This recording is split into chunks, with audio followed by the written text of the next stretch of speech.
What is going on, everybody, and welcome to The Blip, the show in which I cover news, highlights, and events from the past week in tech.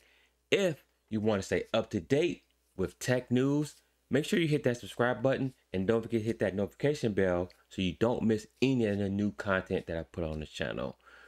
I am Jamoka from Sounds Nerdy, and welcome once again. All right, so this is the show where I go more long form into some of the past tech news from this past week. I give you my commentary, I give you some of the facts. If it's a tech product, I give you some specs, but I give you my opinions and go from there. All right, without further ado, let's jump right into this first topic here.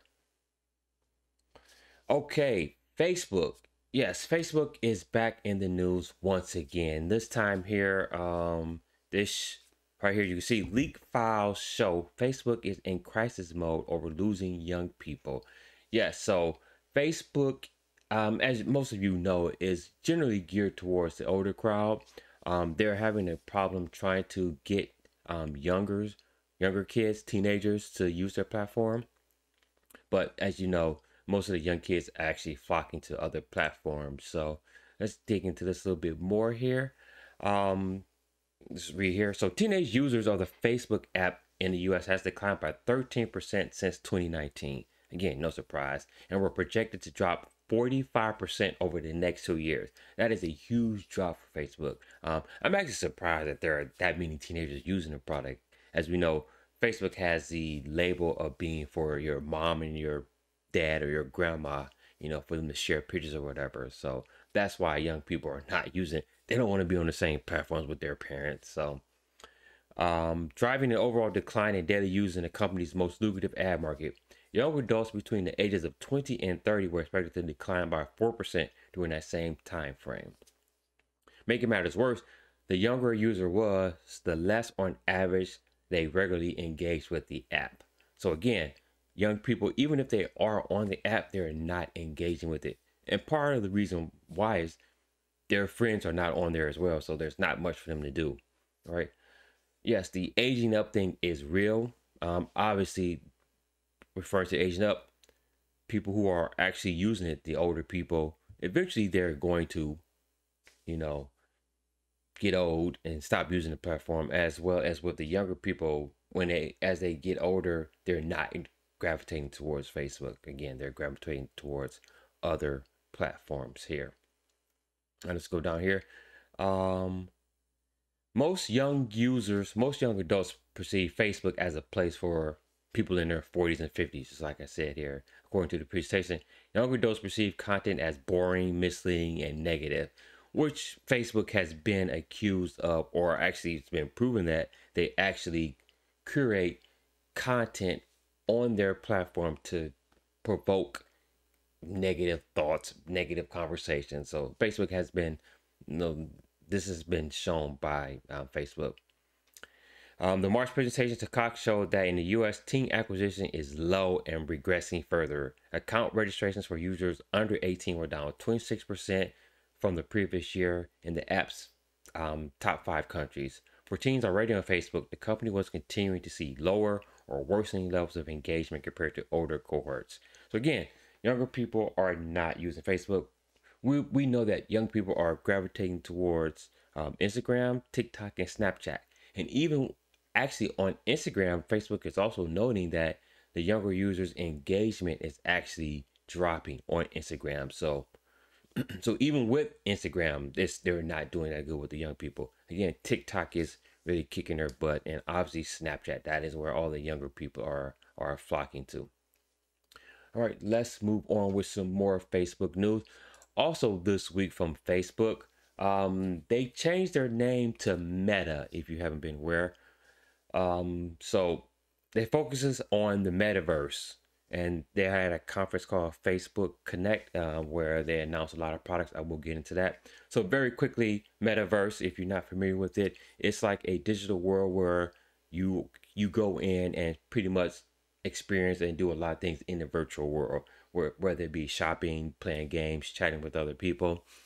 For a good example of that would be the movie or the book Ready Player One. But I would advise you to watch the movie. It is a really good movie and it is well done. that will give you a really good example of what the metaverse is and what Facebook is actually trying to get in towards. So again, they had Facebook Connect this week. This is where they announced the name change to Meta. Just go over what some of the things that was announced. Obviously, the metaverse here. So the first thing here is Horizon Home. Like Horizon Workrooms, which they announced earlier this year for the workspace. This here is for the home life. Horizon Home is a virtual space for different users to gather, communicate, and collaborate. With the Horizon Home becoming the new front-end experience for Oculus Quest 2 VR experience. You can build and customize your home, launch other experiences through it, watch movies and live events. Yeah, just like I was saying. Continuing on here, Active Pack.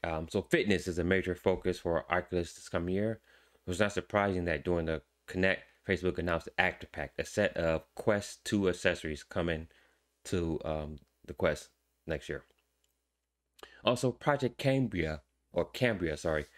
This is a new VR headset that Facebook will be announcing and what they have announced, and it will be launching next year.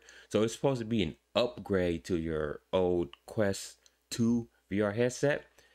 We don't have any specs yet. We don't know the exact date yet, but more than likely, again, it will arrive in 2022. It's a high-end VR headset, so I'm not expecting it to be $200-300. So again, that price point will probably be up there, upwards to probably $400, $500, $600, but that remains to be seen. Okay, what else connect? Project Nasare. It is their the first fully AR capable smart glasses. Project Nasare. The company did not mention when the glasses will be released. This is Zuckerberg. We still have a ways to go with Nasare, but we're making good progress. All right. And obviously the name changed from Facebook to Meta. So this is a little bit more context. So they're actually not changing the name of Facebook to Meta. What they're doing is they're creating a parent company, which is like the umbrella, which will focus on all of the products that are encompassing. You have Facebook, you have Instagram, you have Metaverse, you have WhatsApp. So all of those will be under the umbrella of Meta, which is similar to what Google did when they launched Alphabet. Alphabet is the parent company, then all of Google's companies and products are under there. So that is that. All right. So again, even though Facebook has changed, rebranding, kind of changing the name, people won't forget what Facebook is, and a lot of the pundits, a lot of critics, a lot of newspapers or media even made factor that. So I have some clippings from some of the articles that were out there. So you can see here, this is from San Francisco Gate. In the middle of a crisis, Facebook Incorporated renames itself Meta. Again, over the last couple of months, we've seen a lot of turmoil with Facebook. I've done a previous video talking about Facebook, some of the Facebook files and things that leaks. We had the whistleblower that went to Congress talking about how Facebook values profits ahead of its users. So Facebook is in a lot of turmoil, and the naming change at this time is a little suspect. But there was an interview with Mark Zuckerberg where he said that this was something that he's been working on and thinking about for the past few years. Actually, I think back to 2012 or 2014, one of the two. And he's decided, coincidentally, that now would be the right time to make the name change. Another one from CNET. Facebook has a new name, but same old problems. Plagued by scandals, Facebook rebrands itself Meta. Another one here, BJR Meta still has a Facebook problem. And from the New York Times, the metaverse is Mark Zuckerberg's escape hatch. Again, trying to remove Facebook and all the image and the negativity that goes with it and switching over to Meta. That's what New York Times is referring to with this title here. But it remains to be seen how the change or the name will be perceived by most people.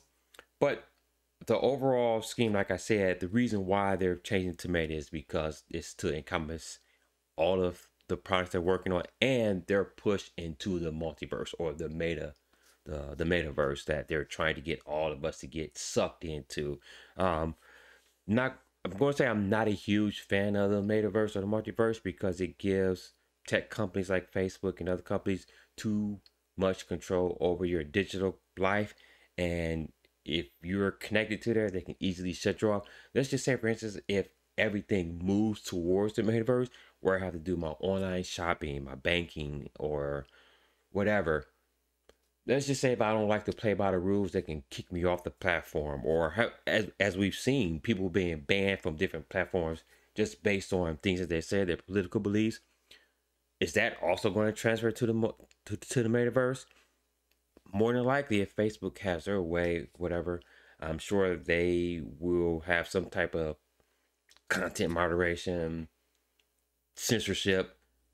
So those that don't agree with their political views, will they be suspect to being kicked off the platform? You know, that is a worry that I have with this. So we will see how this plays out in the future.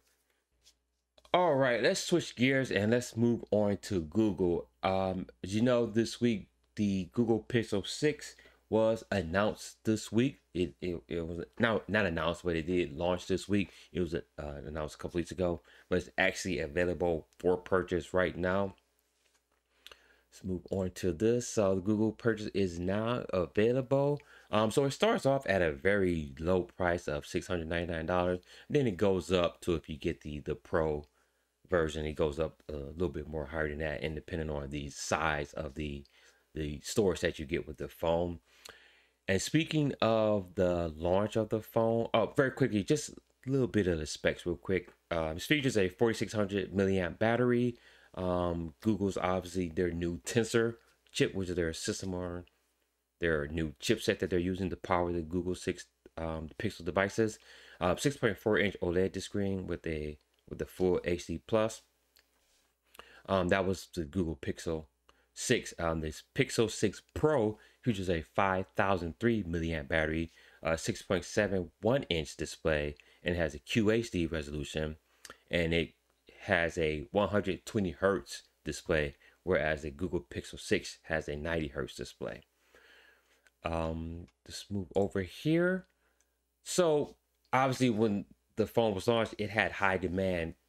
I don't know if you remember, but during the pre-orders, Google's website had problems actually fulfilling some people's orders. It was shutting down on it. People couldn't log into the site to do pre-orders. And obviously that demand has carried over. So Google sent out a warning that due to high demand, the Pixel 6 Pro will be delayed, and retail stock is very scarce at the moment. Switching over here. Pixel 6 and Pixel 6 Pro seem to be Google's best flagship devices to date, and as a result, they are very popular. After initial interest took down the Google store, the company is now saying that high demand for Pixel 6 Pro has put a big delay in shipping times, and stock elsewhere is hard to find. The Google store even put up a notice, as you can see here. Due to high demand, some Pixel 6 Pro models may be out of stock. And have long delivery times. So if you're looking to get one, you may have to hold off a little bit. Hopefully, they can fulfill some of those orders, but I don't know how long that's going to last. Okay, moving on here.